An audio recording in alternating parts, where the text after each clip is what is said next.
Hello and welcome to my monthly wrap up. So this is the wrap up for the month of May. So May was definitely a slower reading month for me just because it was so jam-packed with social activities, and also I've been making a new Oracle deck and that has been taking up a huge amount of my time. I think I might in June listen to more audiobooks so that way I can still consume stories while I'm working on the Oracle deck and obviously trading and doing all the other things I do for work. So yes, less books overall and not a lot of amazing ones. So let's just get straight into it. In June, I read a total of 48 books. Out of those 48, 18 were DNFs. So there was a lot of DNFing.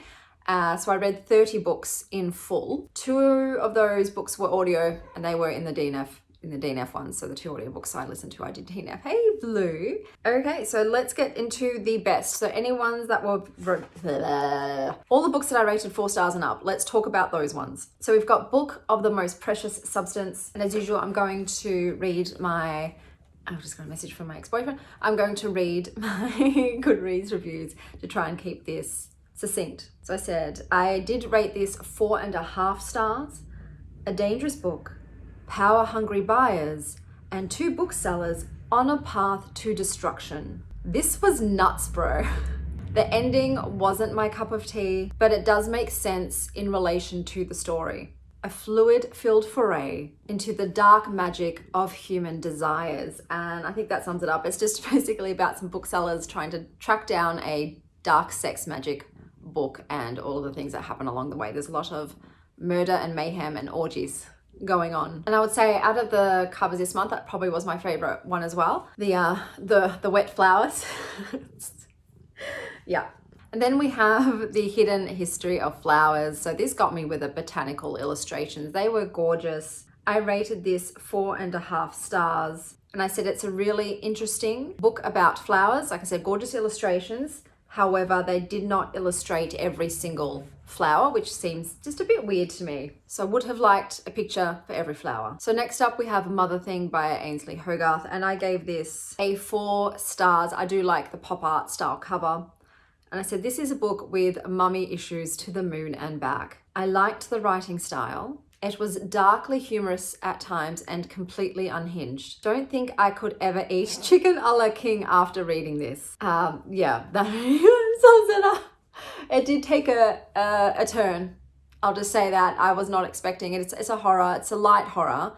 But yeah, it's got a lot about, vengeful mother-in-law ghosts and unhinged wives. So did enjoy it. And then we have the Sword of Kaigen by M.L. Wang, which I rated 4.5 stars. Blood and ice wielding descendants, small mountaintop village, and loads of political scheming and bloody battles.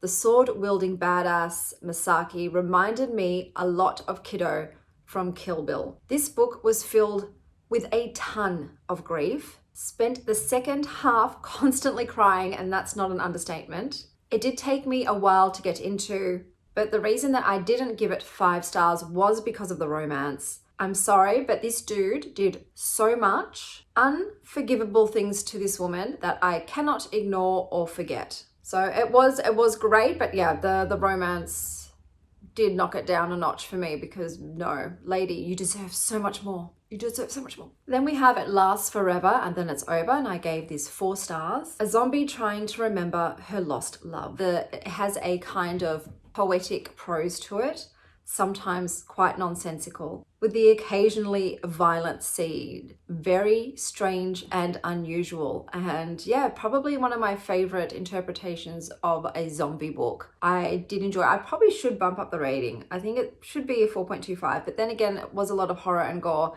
and I don't do well with that. So I might sit on that. I might increase the rating just a little bit. Then we have Funny Story, which I gave 4.5 stars. By Emily Henry. Jilted lovers become roommates and sparks fly. It was cute and sweet. I loved that she was a librarian and the friendships she made were touching. It was rather humorous with a touch of parent issues. Wasn't amazing, but had a good time reading it. And I go through the whole book with spoilers in my Wild Ones book club for that one. But Emily Henry, I don't think is always like a generally good time I don't love her as much as Abby Jimenez, but I still think it's good romance. I like my contemporary romance to have some kind of substance to it, so some other things going on besides just the romance, and they deliver in that way. Then we have A Dark and Secret Magic by Wallace Kinney. I gave this 4.25 stars. Cozy vibes, witch sisters, a history of secrets, and a wickedly handsome blast from the past. It's very loosely based on Hades and Persephone. It's more about family secrets and green witchery. The recipes at the end of the book are super fun, but what let this down for me was the romance. It was very rushed, and I wasn't feeling much chemistry between the two. Second chance romances also don't really float my boat. The pacing was also a bit off, but overall, I did enjoy my time with it. So it is reminiscent of Practical Magic, but a lot tamer and cozier and woodland based. And then I read Bloom by Delilah S. Dawson. So I did previously say this was a 5 stars. I have knocked it down to a 4.75 because the ending really doesn't sit well with me. It is a horror book and the ending is horrific, but I don't love it. I don't love it. So I said this is a dark sapphic love story where nothing is wasted. Good Lord, this was intense. The writing is absolutely stunning, and the ending had my stomach twisted in knots. I would read more from this author. So like I said, the writing was delectable, delicious, and I would absolutely love to glut myself on more of it. But it isn't horror, okay? So this is not a happy ending. This is not a good love story. But that was probably my favorite read of the month in terms of the actual story.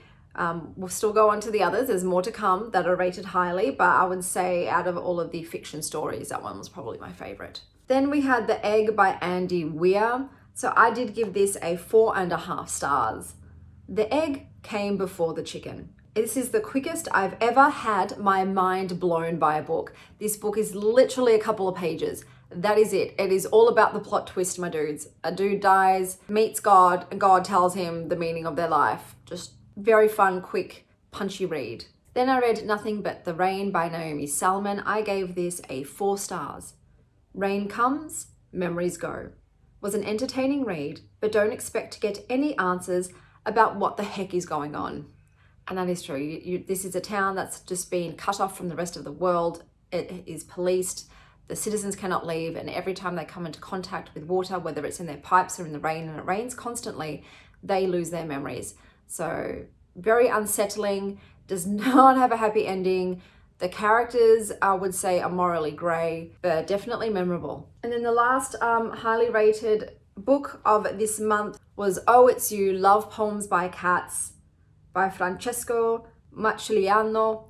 And I gave this 5 stars. It's all about the feels in this. Basically, this is just poems written by cats, and cats are assholes. Not gonna lie, actually laughed out loud reading this, and I did. I know that other people think they're super basic and super lame, but pictured with the photos of the cats, it made for a good time for me. So out of all of the books that I did read in full, 11 were 4 stars and above. So I know that's still like amazing, but because I just read such a large number of books, the percentage isn't great, but still 11 new books that I really thoroughly enjoyed. And look, all of the 3.5s and up as well, they're really good, guys. They're good. I am a harsher rater because I've just read so many. But if anything is 3.5 and above, I did enjoy my time with it. And it's a book that I would recommend to other people. But anything that's 3 and up is something that I would recommend to other people. That was everything for the month of May. Until next time, stay wild, Star Child.